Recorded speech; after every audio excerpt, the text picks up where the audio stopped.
dizendo que quando nós chegarmos diante de Deus e Jesus apontar para nós e dizer: apartai-vos de mim, maldito, porque eu não te conheço, muitos de nós vão agradecer. Muitos de nós vão virar e falar assim: eu mereço, porque Deus é justo, pastor Cícero. Não vai ter como questionar Ele, pastor João. A única coisa que ele não tem que é verdade. Muitos vão dizer: é verdade, eu mereço mesmo, porque olha quantas oportunidades o Senhor me deu e eu dispensei todas. Eu sou digno. Naquele dia, irmão, vai ser muita surpresa. Caminhando para o final, outra coisa que nós precisamos entender sobre a natureza dessa doutrina ou desse ensinamento sobre o inferno. Primeiro, é que o diabo não é rei, ele não é príncipe, ele nem é dono do inferno, e muito menos ele mora lá. O que tem de cristão, crente ou igreja colocando Satanás no mesmo padrão de poder, autoridade do que Deus, não está escrito. O que tem de igreja fazendo dualismo, porque o diabo agora é Deus, o diabo agora é Deus, o diabo agora é Deus. Não existe isso, irmão. O Satanás é criatura, Deus é criador. Ele criou, irmão, o inimigo se rebelou contra Deus, mas não mudou não, ele é criatura, Deus é soberano. Satanás não é rei, Satanás não é príncipe, Satanás não é dono, Satanás não é dono nem de onde ele mora, que o pessoal fala assim que ele mora lá, que ele foi lá e que pegou chave. Satanás não é dono nada disso. Satanás, irmão, não passa de um miserável que não tem condição, irmão, de ser salvo nunca mais, porque quando ele pecou contra Deus, pecou lá na eternidade, e uma vez que ele pecou na eternidade, não há perdão para ele. O fim dele está determinado, será destruído, será abatido, mas o princípio dele é fazer com que eu e você, e quanto mais ele puder, que ele queime junto com nós lá, irmão. Ele quer fazer isso, que eu e você e muitos outros queimem junto com ele. Esse é o propósito dele. É isso que ele trabalha dia após dia, mas ele, Deus é Deus, Jesus é o Senhor, não existe outro Deus que não seja o nosso Deus. Satanás, irmão, para com esse papinho que Satanás está debaixo dos teus pés. Nós somos criaturas tanto quanto ele é. Nós corremos o mesmo risco que ele está correndo, o dele já é definitivo, e nós, se não vigiarmos, vamos ter o mesmo destino dele. Não fica, irmão, dando poderes a quem não tem poder. Há poder no nome de Jesus. Ele age. Sabe onde ele age? Na minha e na sua fraqueza. É isso que torna o inimigo forte. A Bíblia diz: não deis lugar ao diabo. Não deis lugar ao diabo. Resisti ao diabo, e ele fugirá de vós. Resistir, irmão, é lutar contra. Isso significa que você tem tanto quanto possibilidade de vencê-lo como qualquer outro. Resista, e ele há de fugir de vós. Aleluia. Quando eu disse, irmão, que ele não é dono do inferno, e muito menos ele mora lá, porque Apocalipse 20:10 diz isso, irmão. O apóstolo João enfatiza que o inferno é o justo castigo para o perverso. Deus lançará lá a trindade maligna, miserável, cão sujo, né? Até nisso ele imita Deus. Deus é 3 e é 1. E Deus vai lançar lá a trindade maligna. É o diabo, a besta e o falso profeta. Serão lançados no inferno. Lançado. Eu pergunto, se alguém já está morando lá, como é que vai ser lançado lá de novo? Se ele não está morando lá, como é que vai ser lançado? Eles não governam ou possuem qualquer poder no inferno, mas eles vão ser lançados lá. Lá também estão todos aqueles cujo nome não são encontrados no livro da vida. Esses serão separados de Deus no inferno e banidos no céu. E eu quero trazer para você, fazer uma pergunta para você. Gênesis 1:1 diz que Deus criou os céus e a terra. Amém, irmãos? Amém, irmãos? Salmo 19:1 diz que os céus declaram a glória de Deus, o firmamento proclama a obra das suas mãos. Amém? Colossenses 1:16 diz que pois nele coisas, nos céus e na terra, as visíveis e as invisíveis, sejam tronos, sejam soberania, poderes ou autoridade, todas as coisas foram criadas por Ele e para Ele. Você pode dizer amém? Amém. Então você vai dizer amém, porque eu vou falar que Deus criou o inferno.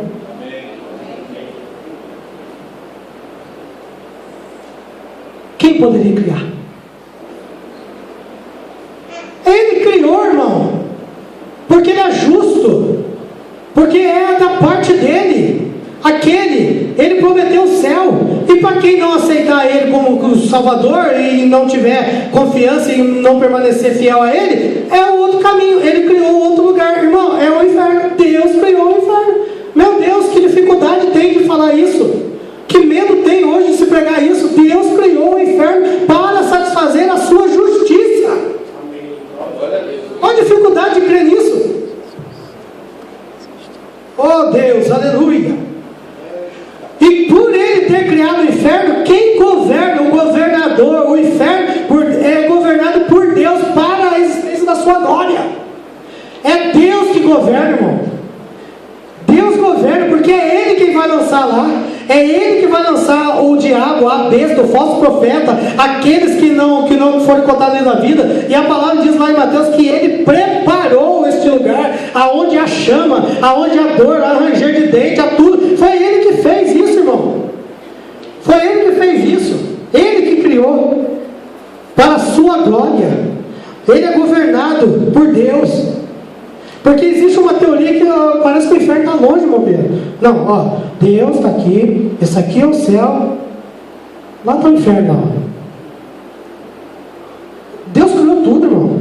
Ele criou céus, criou terra, o que é visível, o que é invisível. Ele criou todas as coisas, a natureza, o homem. Criou tudo que você vê, que você não consegue ver. O ar que você não vê e respira, é Ele que criou. Ele criou a minha vida, criou a vida do pastor Ciro, do pastor João, do presbítero Pinheiro, do presbítero Luiz. É a minha e a tua vida, Deus criou. Ele criou o inferno também para punir aqueles que não andam ou que não perseveram no caminho dele. Aleluia. Há um engano, irmãos. Porque o pessoal acha que Satanás, ele é livre. Satanás não é livre. A sua vontade não é inquestionável. A sua coragem não vai existir naquele dia. A sua vergonha, a sua desonra vai ser total naquele dia. Porque tudo que é dele já está perdido. Ele não vai ser um príncipe negro, apavorante na sua dignidade ímpia. E sim, ele vai ser uma criatura desprezível, prostrada diante do Rei e do Senhor de todas as coisas. Porque Deus reina nos céus, mas Ele reina também sobre o inferno, e o diabo tem que se prostrar diante dele quando Deus o lançar lá no lago de fogo e enxofre. Oh, aleluia! Você quer saber se Deus criou, se é verdade isso? Leia lá, meu Salmo 139. Para onde eu fugirei do teu espírito? Para onde eu poderia correr e escapar da tua presença? Se eu escalar o céu, tu estás. Se me lançar sobre o leito da mais profunda sepultura, ali tu estás. Se eu me apossar das asas da alvorada e for morar nos confins do mar, também ali a tua mão me conduz, a tua destra me ampara. E se eu cogitar, olha isso, irmão, versículo 11: as trevas, lá nas trevas, ao menos haverão de me envolver, e a luz ao meu redor se tornará em noite. Versículo 12: eu constatarei que nem mais as densas trevas são obscuras para o teu olhar, pois a noite brilhará como meio-dia, porquanto para ti as trevas são como a luz. Oh, glória! Não tem como escapar da presença do Senhor. Para de ficar limitando Deus dentro de quatro paredes. Deus não pode ser limitado. Ele é um Deus ilimitável. Não tem como. Deus é Espírito, é onipresente, é onisciente. Deus não se molda no meu caráter nem no seu caráter, porque nós somos falhos, pecadores. Deus não se molda. Ninguém fugirá da presença de Deus, seja ímpios lá fora, sejam cristãos aqui dentro que não perseveraram na palavra, pois Ele criou e Ele vai mandar para lá. Oh, glória a Deus, aleluia. Exaltado é o nome do Senhor.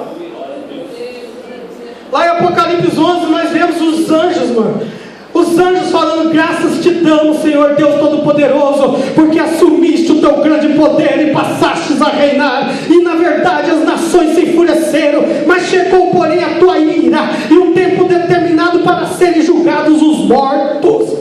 Os anjos das águas, em Apocalipse 16 diz: tu és justo, pois julgastes estas coisas, também sangue tens lhes dado de beber, porque eles são dignos disso.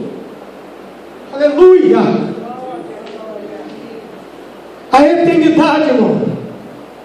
No inferno os pecadores impenitentes terão fim sem fim. É morte sem morte, é noite sem dia, é lamento sem consolo, é tristeza sem alegria, é escravidão sem a menor esperança de liberdade. Os condenados viverão por tanto tempo no inferno, por quanto Deus viverá na eternidade. Os condenados viverão no inferno tanto quanto Deus viverá na eternidade. Você já parou para pensar nisso? Você já parou para pensar que você não tem condição de medir esse tempo? Você já parou para pensar na eternidade de Deus? Pois quanto tempo Deus viverá na sua eternidade é quanto tempo durará a ação do inferno que está punindo aqueles pecadores impenitentes. Aleluia. Oh Deus, aleluia. Oh Deus, Senhor. Aleluia. Nós não fomos criados para o inferno, irmão, mas nós nos tornamos herdeiros dele por meio do pecado. Romanos 3:23 diz: porque todos pecaram e destituídos estão da glória de Deus. Romanos 5:12 diz que, concluindo, da mesma forma como o pecado ingressou no mundo por meio de um homem, e pelo pecado a morte, assim também a morte foi legada a todos os seres humanos, porquanto todos pecaram. No entanto, a morte reinou desde a época de Adão até os dias de Moisés, mesmo sobre aqueles que não cometeram pecado semelhante à desobediência de Adão. Aleluia. O inferno é o que nós merecia. Você não precisa ter medo de falar: não, eu merecia o inferno. Você tem coragem de dizer isso? Eu merecia o inferno.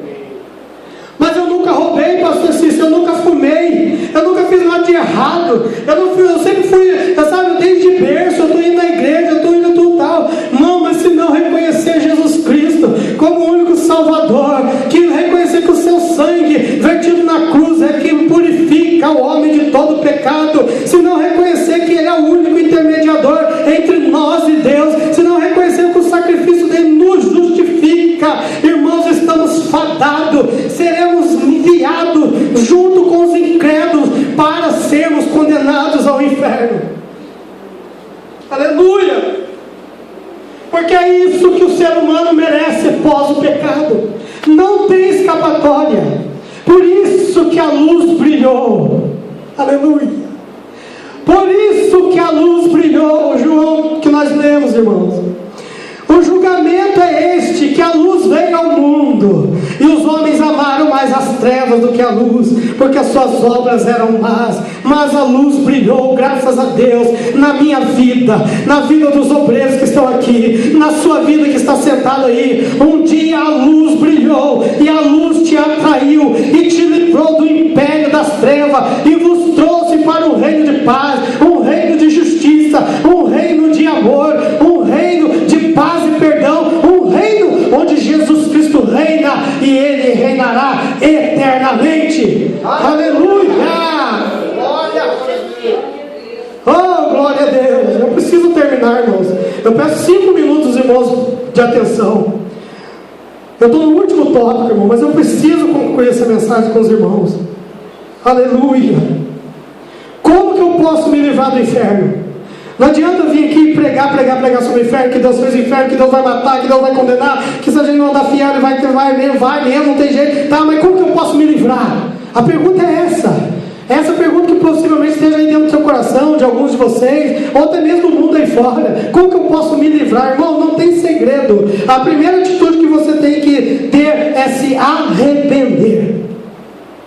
Mateus 3, verso 7 diz assim: e vendo ele muito dos fariseus e dos saduceus que vinham ao seu batismo, dizia-lhes: raça de víboras, quem vos ensinou a fugir da erva futura? Produzi sim frutos que dizendo: não presumais de vós mesmos, dizendo que nós temos por pai Abraão, porque eu vos digo que mesmo dessas pedras Deus pode gerar filhos a Abraão, e o machado já está posto à raiz das árvores, e toda árvore, pois que não produz fruto, é cortada e é lançada no fogo. Aleluia!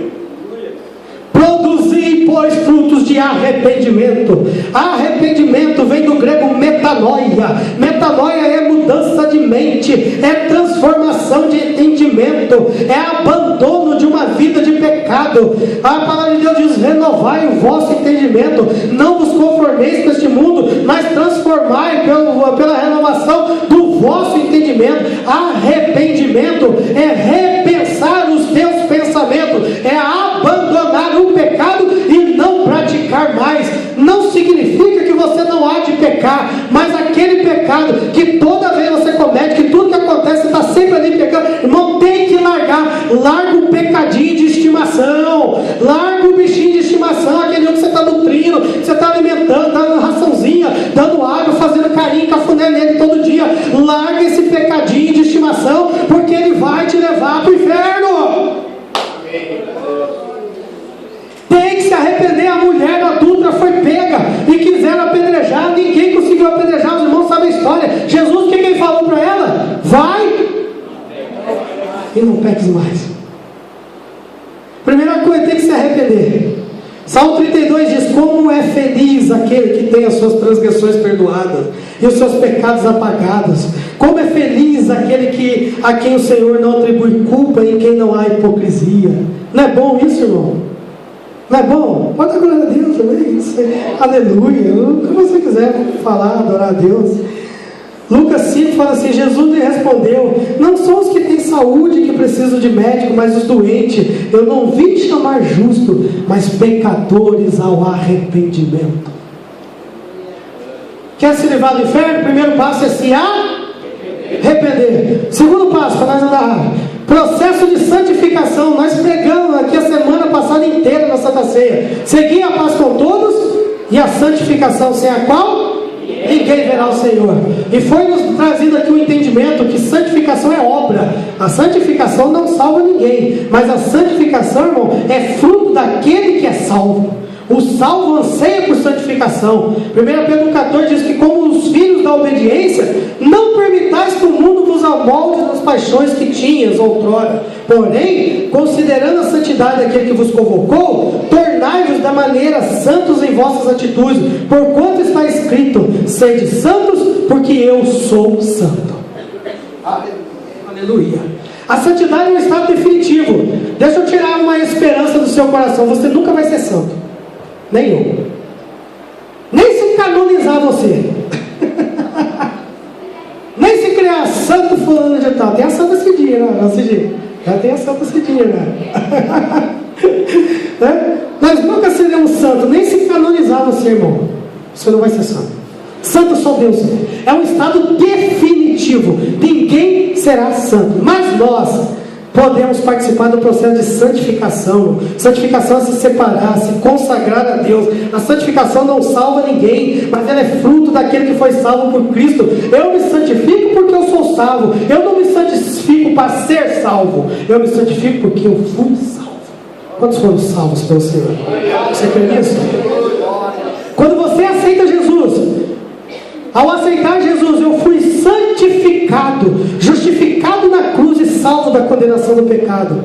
Quando eu continuo crendo em Jesus, eu vivo em santificação, separação, e eu estou sendo santificado pelo poder de Deus, que me livra do pecado dia após dia. E essa fase só acaba com a nossa morte ou com a volta de Cristo. E no arrebatamento ou na nossa ressurreição, estaremos santificados eternamente com Cristo, salvos eternamente da presença do pecado. Aleluia! Aleluia! Aleluia, irmão! Na eternidade, se Jesus te chamar, irmão, antes ou no arrebatamento, é o estágio final, irmão. Por isso que a palavra de Deus: ser fiel até a morte. Ser fiel até que necessário seja morrer por esse evangelho, mas seja fiel e dar-te-ei a coroa da vida. Oh, glória a Deus, aleluia. Santifique-se no seu seu corpo, na sua alma, no seu espírito. Aquele que é salvo, ele anseia pela santificação. A minha alma suspira e desfalece pelo Deus vivo, assim como a corça suspira pelas águas. Eu anseio pelo Senhor. Irmão, se durante a tua vida, no decorrer da tua vida, até o dia de hoje, se santificação não agrada ao teu coração, se você não tem interesse mais de se santificar, começa a questionar a tua salvação, que ela está perigando, irmão. Ela está perigando, porque o ato de querer se santificar é o ato daquele que crê em Cristo Jesus e quer ser separado para ir morar na glória. Se você não tem prazer em se santificar ao Senhor, pode ter certeza que você está perigando na sua salvação. E concluindo, definitivamente, cristãos, cuidado com o pecado deliberado, irmão, que é o pecado consciente, aquele que você sabe que é pecado, e estando em Cristo como nós estamos e continuamos pecando. Cuidado com o pecado deliberado, ele te manda para o inferno. Cuidado com a idolatria. E não é na questão de imagens, como a gente gosta muito de ficar acusando lá de fora.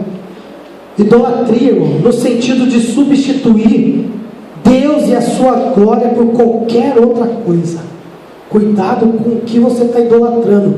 Isso pode te levar para o inferno. E por último, cuidado com a apostasia. A apostasia é que você, assim como eu, que chegamos ao conhecimento da verdade pela palavra de Deus, e um dia nós viramos a costa para isso. Não desejo mais. Eu vou voltar às práticas. Eu rejeito Deus. Isso é apostasia. Rejeitar a verdade da salvação. E deixa eu te falar uma coisa: é pecado sem salvação. Apostasia é pecado sem salvação. Se você morrer na vida apóstata, você vai para o inferno também. E uma frase de Sproul diz assim: nenhum de nós está consciente o bastante do inferno, porque se nós estivéssemos, seríamos marcados tanto por gratidão como por urgência. Gratidão pelo nosso próprio resgate, trabalhando com urgência para o resgate de outros, porque o inferno é real e ele é para sempre. E nós precisamos rever isso. Onde você está? Abaixa a tua cabeça, curva a tua cabeça, fecha os teus olhos.